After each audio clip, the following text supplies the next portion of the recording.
नमस्कार, स्वागत है आपका MGN हरियाणा लाइव न्यूज़ पर। मैं हूं कृष्ण सैनी। आज हम नांगल सरोही गांव में खड़े हैं।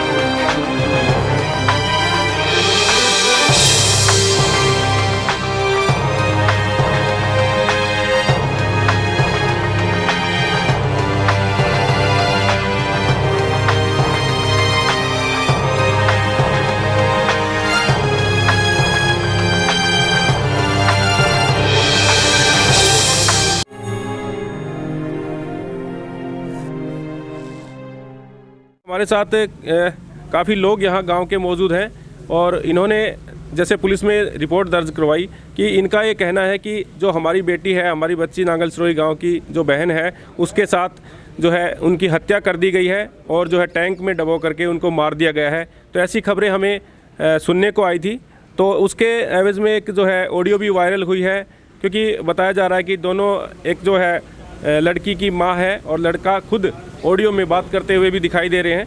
तो वो हमने जैसे सारी बातें देख करके और लास्ट में अब यहाँ किस तरह की बात हुई, क्या पूरा मामला था, वो सारी पल पल की जो है कवरेज करने के लिए यहाँ पर हम पहुँचे हैं।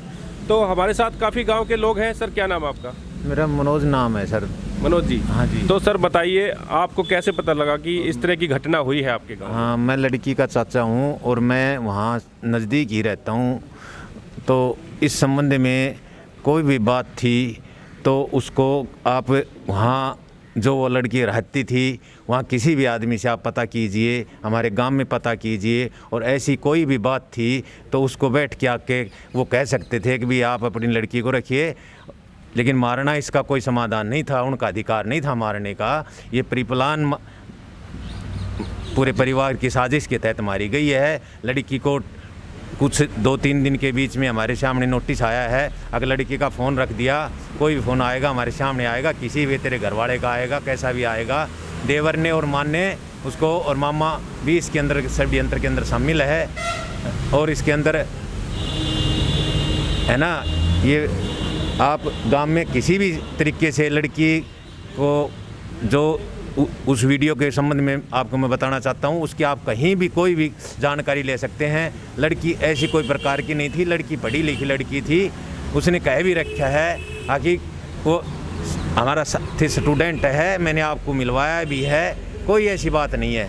उसके बावजूद मेरी भाभी से बात कर रहे हो, फिर मेरी भाभी कह भी रही है भेजने के लिए। तो मेरा भतीजा उस दिन गया भी है उस लेने के लिए, और फिर उन्होंने ये कहा कोई ऐसी बात नहीं है किसी प्रकार की, आप जाओ, मोहित आने वाला है, उसको भेजा नहीं, उसको भेजा नहीं। आप बताइए सर, क्या नाम है आपका? उसको, मेरा नाम अशोक कुमार है, मैं भी लड़की का चाचा हूँ। और उन्होंने ना कुछ भी नहीं बताया। जो भी बात पूछनी चाहिए, हमारा बेटा लेने के लिए गया था, वहाँ से उन्होंने भेजा नहीं।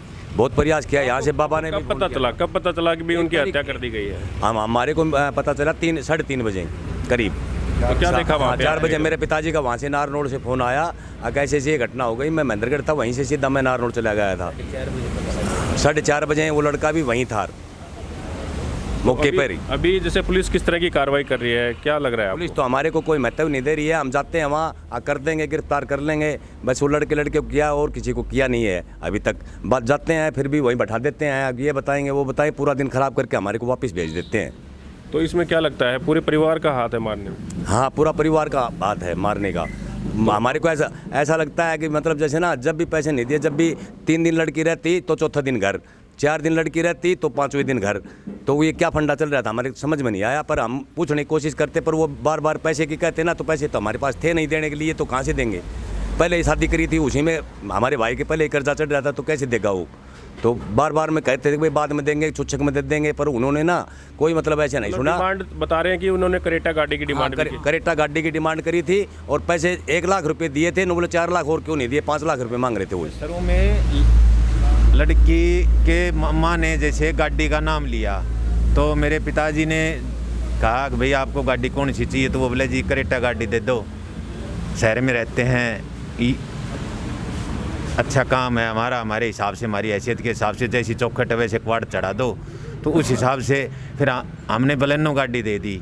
उसके बाद काफ़ी दिन तक मतलब ये बीच में लड़का छुट्टी आता, उस टाइम पे इसके बारे में है ना काफ़ी वो हुई। लेकिन इन्होंने जैसे ज़्यादा टाइम हुआ नहीं था शादी को, 8 साढ़े 8 महीने हुए थे।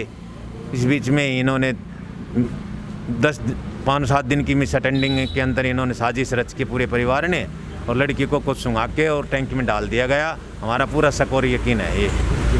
तो अब देखिए हमारे साथ सरपंच साहब, आप भी बताइए सर, जैसे आपको पता है स्टार्टिंग से ही ये मामला जैसे आपके संज्ञान में आया होगा, तो सर क्या है, थोड़ा सा विस्तार से बताएं, क्योंकि काफ़ी दर्शक हैं इस चीज़ को बिल्कुल बारीकी से देखना चाहते हैं, सुनना चाहते हैं कि क्या इसका मैटर है, किस तरह से आप इस बात को समझते हैं, क्योंकि शुरुआत से आप इस रिश्ते में इन्वॉल्व थे जहाँ तक मेरे को नॉलेज है। सर ये जो गुड़िया थी हमारी प्रियंका, इसकी शादी 15 मार्च 2021 को हुई थी, जो कि लगन में मैं भी गया था वहाँ पे। अच्छी शादी की थी इन्होंने, कोई ऐसा नहीं था कि भाई, हालांकि मेरे जैसा तो सोचता भी है यार इतना देने की क्या ज़रूरत थी। उसके बाद में 1 तारीख को उसके बीच का कोई मामला कभी ऐसा हुआ भी नहीं कि भाई कोई आपसी कोई रंजिश हो उनकी, या आपसी बात इतनी बढ़ गई हो कि मेरे तक पहुँचे। देखिए कई बार ऐसा होता है, कुछ मामला बिगड़ जाता है तो ही सरपंच के नोटिस में आता है। तकरीबन 19-20 होता है तो घर वाले सुलझा लेते हैं, बढ़ता है तो हम लोग आपस में बैठ के गाँव के 5 आदमी सुलझा देते हैं उसको। 1 तारीख को मेरे को शाम को पता चला, किसी का फ़ोन आया कि यार ऐसे ऐसे वो शादी हुई थी, वो गुड़िया होद में डूब के उसकी मौत हो गई। चलो जैसा उसने बताया, मैंने बोला भाई चलो देखते हैं क्या होता है, बाकी हो नहीं सकता ऐसा। दूसरे दिन डेड बॉडी लेके भाई साहब है मनोज, ये लेके गए हॉस्पिटल में वहाँ, तो वहाँ पोस्टमार्टम के मिले, बोर्ड गठन करवाया एक बोर्ड का, बोर्ड से ही इसका वीडियोग्राफी करवाई गई और पूरा इसका पोस्टमार्टम हुआ।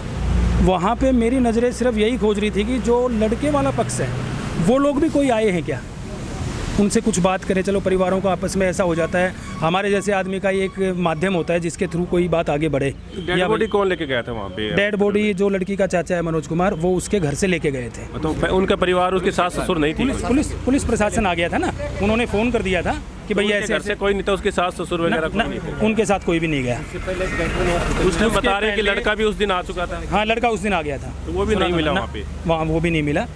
ये हो सकता पुलिस को मिल गया, पुलिस तो बाद में बुला लिया होगा उसको, पुलिस ने जैसे भी बात की। बाकी इन्होंने पुलिस को फ़ोन करके फिर डेड बॉडी ये लेके गए हॉस्पिटल में, वहाँ पोस्टमार्टम हुआ। तब तक किसी को, मैंने लड़के को एक बार ज़रूर देखा था, वो पुलिस वाले उसको लेके आए थे, हो सकता है वो डेड बॉडी देखने आया हो, चले गए। बाकी कोई भी दिखा नहीं जो बात करे आके कि भाई डेड बॉडी हम ले जाएंगे। जैसे हक पहला उनका था दाह संस्कार करने का, यहीं पे किया गया? हाँ दाह संस्कार यहीं नांगल सिरोही में हुआ।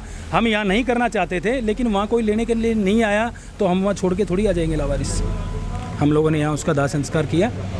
उसके बाद में जो वहाँ पुलिस वाले थे उनसे मेरी बात हुई, उन्होंने मौका मुआयना किया था। उन्होंने कहा कि भाई डूब के हमें नहीं लगता कि डूबने से मौत हुई है। मैंने बोला क्यों नहीं लगता आपको, डूब के भी हो सकती है मौत? तो बोला नहीं, वो पानी है उसमें, वो 4.5 फीट के करीब ही है जो होद में है, और उसमें गिरने से डूब नहीं सकती। वो गिरेगी तो खड़ी हो जाएगी, 5.5 फीट उसकी हाइट है।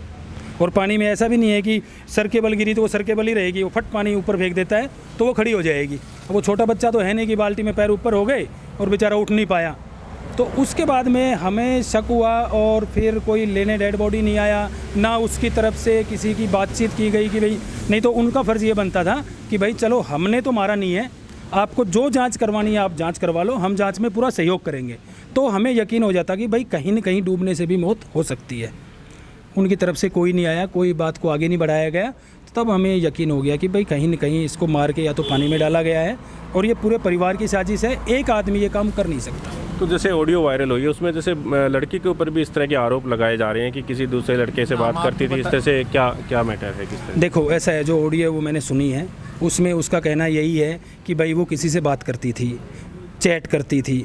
अब देखो आप कोचिंग पे जाते हो, आधी बहन बेटियां नौकरी करती हैं, मास्टर का भी फ़ोन आएगा, प्रिंसिपल का भी आएगा, क्लास टीचर का भी आएगा, बच्चों का भी आपस में आता है, तो कोई चैट होना, गुड मॉर्निंग उसने भेजा, गुड नाइट उसने भेजा, उस बिहाफ पे ये कहना कि वो गलत थी, मैंने आज तक गाँव में कभी नहीं सुना उसके बारे में। तकरीबन बच्चों का पता होता है हमें गाँव में होते हैं कि कौन किस लाइन पे है, बाकी आज तक कभी नहीं सुना कि भाई उसकी इस तरह की कोई एक्टिविटी है। और उनको अगर लगता है कि भाई ऐसा कुछ था तो यहाँ आते, बैठते, बताते, प्रूव करते तो कोई बात आगे बढ़ती। वो ये बहाना करके कि भाई वो तो गलत थी और मार देना, ये कोई जायज़ बात नहीं है। तो आप सब गांव से हैं जी? आप इसी गांव से हैं? सारे गांव से आए हुए हैं। आप बताइए सर क्या कहेंगे इसके बारे में? आपके गांव में जैसे इस तरह की घटना हुई है और जैसे बता रहे हैं कि बच्ची का जिस तरह से करैक्टर था, तो क्या कहेंगे? सरासर गलत है, कभी ऐसा नहीं सुना। स्कूल से, घर से स्कूल, कॉलेज जाना, सीधा घर आना, कभी ऐसा नहीं सुना। तो लड़की के पापा भी यहाँ पर मौजूद हैं, उनसे भी हम आपको भी मिलवा देते हैं। सर क्या नाम आपका? मेरा नाम सुभाष है। सुभाष जी। सुभाष जी, जैसे आपको कब पता चला जैसे आपकी लड़की की ऐसे ऐसे पानी में डूब करके मौत हो गई है? जी मेरे को 4 बजे फ़ोन आया लड़के के मोड़ से के, लड़के के मामा के, लड़का का मामा कबानिया का है, उसका फ़ोन आया था कि आपकी लड़की हौद में गिर गई है, आप जल्दी आ जाइए। मैं जब गया जब तो हॉस्पिटल में पहुँच गई थी, सिर्फ सामने ले चुके थे। मेरा भाई पुलिस को बुला लिया था, पुलिस लेके गई है सिलोसार नारनौल। तो अभी जैसे बताया जा रहा है कि सिर्फ दहेज का ही केस उन पे दर्ज हुआ है और एक आदमी उनका अरेस्ट हुआ है वहाँ से, तो आप किस तरह की मांग करते हैं पुलिस प्रशासन से? हम ये मांग करते हैं जी बाकी जो दोषी हैं उन जल्द से जल्द गिरफ्तार किया जाए। जैसे आप बता रहे हैं कि उनको टैंक में डुबा के मारा है, तो एक ही को गिरफ्तार किया है। वो बता रहे हैं कि आपने जैसे दहेज का भी उन पे एलिगेशन लगा के दहेज का भी एक मामला दर्ज करवाया है, क्योंकि बता रहे हैं कि दहेज मांग रहे थे। आपने बताया कि क्रेटा गाड़ी, हाँ क्रेटा गाड़ी मांग रहे थे, 5 लाख रुपये कैश मांग रहे थे। तो ये मतलब कितने दिन पहले की बात है जो मांगने वाली बात? ये तो बार बार मांगा गया है मेरे 8 महीने में, बार बार मांगा गया है मेरे से। मैंने ये भी कहा है भाई लड़का अगर मेरे दोता हो जाता है मैं उस टाइम दे दूँगा आपको। तो आपने यस भी कर लिया था कि गाड़ी देनी? हाँ गाड़ी और दे दूँगा मैं। अच्छा। हाँ जी, पर मुझे कुछ समय चाहिए अभी। मैं पहले तो अभी जो पुलिस जो जिस तरह से कार्रवाई कर रही है उससे आप संतुष्ट नहीं है? नहीं है जी, बिल्कुल नहीं है जी। तो क्या मांग करते हैं? हम मांग करते हैं जल्दी से जल्दी दोषियों को गिरफ्तार किया जाए उनको। तो अभी उनमें एक ही आरोपी है जो गिरफ्तार हुआ है, बता रहे हैं। उनमें कौन कौन है जो बाहर खुले घूम रहे हैं? उनका सास है, देवर है, ससुर है, मामा है। ये तो मामा भी इसमें शामिल है? हाँ जी। ठीक है। तो देखिए ये जो मामला है, आप बताइए बाबा, कहाँ से आप? लड़की का दादा जी। तो आप बताइए दादाजी, किस तरह की साजिश के तहत ये इस तरह की घटना हुई है? ये साजिश रचने वाला उनका मामा है अशोक कुमार, गांव कबानिया से, और उसने ये साजिश रच के, कहाँ का, कौन से गांव का है वो? गांव कबानिया, हाँ, और उसने ये साजिश रच के और ये सारा काम करवाया है। और चीने बाबा से गाड़ी भी मांगी थी, और आपसे वो डिमांड करी? गाड़ी मेरी से डिमांड उसका मामा ने करी है। बाबा ने ही चेक दिया था, मतलब पैसों का चेक भी आपने उनको? गाड़ी का चेक दिया मैंने। अच्छा अच्छा।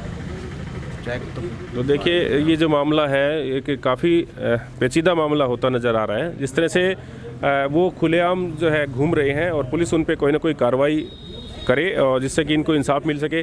लेकिन अब ये मामला जो जांच का विषय है, अब पुलिस इसमें किस तरह से जांच करती है, ये तो डिमांड यही कर रहे हैं कि जो दोषी हैं, जो इनकी बच्ची की हत्या की है, उनको ज़्यादा से ज़्यादा जो है कड़ी से कड़ी सज़ा मिले। तो हम सभी दर्शकों से हम यही उम्मीद करते हैं इस वीडियो को ज़्यादा से ज़्यादा शेयर करें ताकि इनको कोई ना कोई इंसाफ मिल सके। आप बने रहिए MJN हरियाणा लाइव न्यूज़ के साथ। नमस्कार।